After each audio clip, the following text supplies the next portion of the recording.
produktiivsuse nipid, sa oled kindlasti neid kuulnud. Pomodoro tehnika, 25-minutilised sessioonid, 5 minuti reegel, 2 minuti reegel, 5 sekundi reegel või see järjekordne to-do listi äpp, mis lubab sul kõik asjad tehtud saada. Neid nippe ja soovitusi tundub olevat nagu lõputult palju, aga millised neist päriselt suures plaanis sinu elu paremaks teeks? Mis oleks, kui reastaks kõik need nipid ja põhimõtted selle järgi, et kui kasulikud nad üldse on? Filtered.com blogis just seda nimelt prooviti teha. Ja teate, millised said esimese ja teise koha? Aja blokkimine ja prioritiseerimine. Aja blokkimine, inglise keeles time blocking, tähendab seda, et sa määrad enda päevas erinevat sorti ülesannete tegemiseks kindlad ajad. Prioritiseerimine tähendab, et sul on mingi toimiv süsteem, mis aitab sul otsustada, et milliselt tegelikult kõige olulisemad ülesanded üldse on, millele keskenduda. Kui me need 2 parimat produktiivsuse põhimõtet, aja blokkimine ja prioritiseerimine kokku paneme, siis me saame põhimõtteliselt nagu sügava töö blokid. Ja produktiivsusklubis me defineerime sügavat tööd järgmiselt.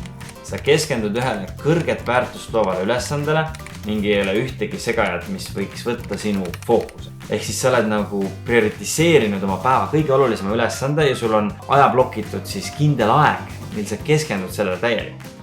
Mina olen Valdur produktiivsusklubist ja meie missioon on aidata sinul ja sinu tiimil päriselt produktiivsemaks saada. Eelmises videos ma selgitan põhjalikult, et mis see sügav töö on ja miks sina peaksid olema huvitatud, et rakendada see harjumus enda ellu.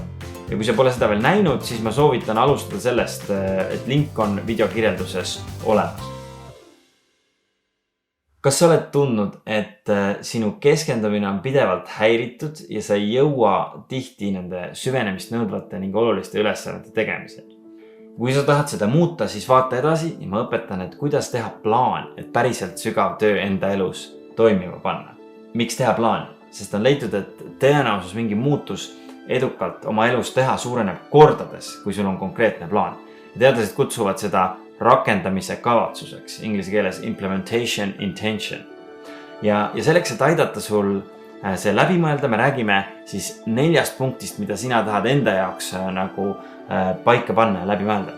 Tegemise aeg, ülesande ette defineerimine, alustamise meeldetuletus ja rituaal.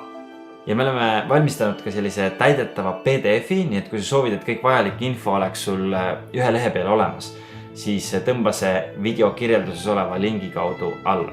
Esimesena on sul võimalus läbi mõelda ja kirja panna, millal tahad sügavat tööd teha. Minu sügava tööajad on tööpäeviti kella 9-st 11:30 ja ma olen tõesti pingutanud, et need ajad kohtumistest ja koosolekutest vabad hoida. Ja see ei õnnestu loomulikult 100%, aga see annab mulle päris palju sügava tööaega siiski iga nädal. Ja ideaal on see, et kui sa leiad enda jaoks toimiva rütmi. Kui sa proovid teha sügavat tööd iga päev täiesti erinevatel aegadel, siis on väga palju lihtsam sellest loobuda või leida vabandusi lihtsamate ülesannetega tegelemiseks. Aga kui rütm on paigas, siis on palju kergem ennast distsiplineerida. Millega siis tasub arvestada enda fookusaega valides? Esiteks, sügava töö vajadus ja pikkus sõltub suuresti sinu töö iseloomust. Sellest, kui pikaks ajaks sul on võimalik üldse ennast nii-öelda muust maailmast välja lülitada. Et kui sa töötad klienditoes, siis ilmselt sügava töö ei saa olla väga suur osa sinu päevast. Teiseks, arvestama energia tasemega. Sügav töö võtab päris kõvasti energiat ja vali see aeg päevast, kus sa suudad päriselt nagu kognitiivset pingutust nõudeid ülesandeid teha. Ja enamus inimeste jaoks on see ennelõunane aeg. Kolmandaks, alusta väikselt. Harjumuste psühholoogiast on teada, et mida lihtsam on harjumus, seda tõenäolisemalt suudad seda enda ellu rakendada. Kui sa alustad kas või 30 minutist sügava töö blokist päevas, siis see on juba väga suur asi. Okei, sul on nüüd aeg teada, istud maha, teed arvuti lahti, aga mida sa siis tegema hakkad? Ja see on väga õige küsimus ja siin on 2 põhjust, miks tasub sügava töö ülesanne ette defineerida. Esiteks, nagu see sügava töö definitsioon ütles, siis selle aja sa peaksid tegema väärtust loovaid ülesandeid. Ja kui sul on eraldi hetk, mil sa saad päriselt mõelda ja planeerida, et siis suureneb tõenäosus, et sa saad päriselt aru, et mis need olulised asjad on ja leiad üles selle väärtusloovad ülesande. Ja teiseks see aitab hoida sul ka fookust. Kui ülesanne on läbi mõtlemata, mida tegema peaksid hakkama, siis tunduvalt lihtsam on hakata valima selliseid mugavamaid ülesandeid nagu meile vaadata või lihtsalt Delfi uudiseid scrollida. Ja kui sa samas tead täpselt, mida sa plaanid saavutada, siis sa ei lase oma sügava tööaega raisku. Ja mina teen eelmisel õhtul töö lõpetamise rutiini. Muu hulgas siis valin välja järgmiseks päevaks oma sügava töö ülesande ja märgin selle kalendrisse. Ja kui sul on juba mingi toimiv ülesannete planeerimise rütm paigas, siis ma soovitangi seda kasutada. Et kui sa oled harjunud näiteks õhtul viimase asjana järgmist päeva planeerima, siis ühe osana saadki märkida üles oma kõige olulisema ülesande sügava tööbloki jaoks. Tähtis on ka läbi mõelda, et kuhu sa selle kirja paned. Taaskord tasub lihtsuse mõttes jääda selle juurde, mis sul juba toimib, näiteks kalendrisse või to-do listi. Nii et mõtle läbi, et millal ja kuhu defineerid sina enda sügava töö ülesande. Kui sa lubad kolleegile, et võtad järgmisel päeval tööle kaasa mingi raamatu näiteks, mida sa siis teeksid selleks, et sul päriselt järgmisel hommikul meeles oleks see kaasa võtta? Harjumuste psühholoogiast taaskord me teame, et elus on nii, et asjad ei tule meile kunagi iseenesest meelde, vaid alati miski tuletab meile seda meelde. Ja sügava töö alustamisega on sama lugu, et kui sul ei ole konkreetset vihjet enda jaoks seatud, siis see võib väga kergesti lihtsalt meelest ära minna. Ja siin on 4 potentsiaalset vihjet, mis aitavad sul sügavat tööd meelde tuletada.